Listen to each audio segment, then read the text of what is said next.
যে প্রশ্নের উত্তর দিলেন না ডক্টর ইউনুস। সাক্ষাৎকারে নিক্কি এশিয়ার একটি প্রশ্নের সরাসরি উত্তর দিলেন না বাংলাদেশের অন্তর্বর্তী সরকারের প্রধান উপদেষ্টা ডক্টর মোহাম্মদ ইউনুস। তিনি যে উত্তর দিলেন তা ওই প্রশ্নের উত্তর ছিল না।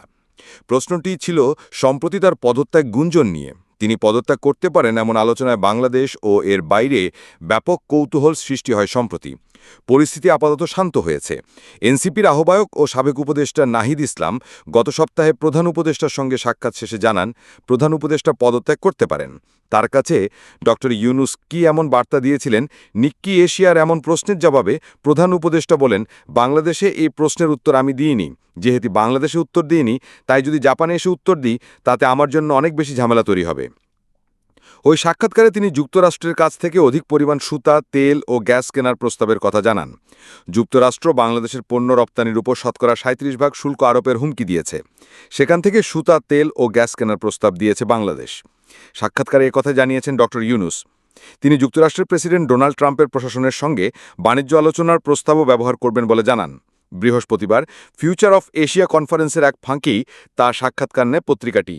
প্রেসিডেন্ট ট্রাম্প প্রতিটি অংশীদার দেশের সঙ্গে তার দেশের বাণিজ্য ঘাটতি কমিয়ে আনার লক্ষ্য নির্ধারণ করেছেন। একথা উল্লেখ করে ডক্টর ইউনুস বলেছেন, যদি যুক্তরাষ্ট্রের অধিক পণ্য কেনার প্রস্তাব গৃহীত হয় তাহলে অন্য দেশগুলো থেকে একই রকম পণ্য আমদানির পথ পরিবর্তন করতে পারে বাংলাদেশ। তিনি বলেন, উদাহরণ হিসাবে আমরা মধ্য এশিয়া থেকে, ভারতের কাছ থেকে এবং অন্য আরও দেশের কাছ থেকে প্রচুর পরিমাণে সুতা কিনি। আমরা দেখছি আমরা কেন এটা যুক্তরাষ্ট্রের কাছ থেকে কিনি না। তাদের কাছ থেকে কিনলে তো বাণিজ্য ঘাটতি কমে যাবে। গত জুন পর্যন্ত অর্থবছরে যুক্তরাষ্ট্রে বাংলাদেশে রপ্তানি করেছে $6.8 বিলিয়ন পণ্য।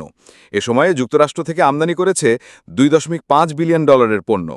এসব আমদানি পণ্যের মধ্যে আছে $361 মিলিয়ন সুতা বা তুলা।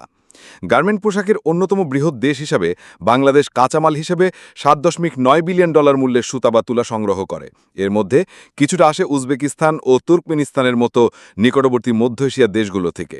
ওই অর্থ বছরে বাংলাদেশ মোট যে পরিমাণ পণ্য আমদানি করেছে তার শতকরা 12.5 সুতা বা তুলা। ডক্টর ইউনুস সাক্ষাৎকারে বলেন, যুক্তরাষ্ট্রের তুলা উৎপাদনকারীরা আমাদের খুব ভালো বন্ধু। তারা প্রশাসনে কিছু রাজনৈতিক সুযোগ দেয়। যুক্তরাষ্ট্রের কটন বেল্ট পরিষদে ও সিনেটে তাদের সদস্য নির্বাচিত করে, সুতরাং তারা আমাদের সমর্থক। মধ্যপ্রাচ্য থেকে বাংলাদেশ জ্বালানি হিসেবে চাহিদার বেশিরভাগ তেল আমদানি করে, কিন্তু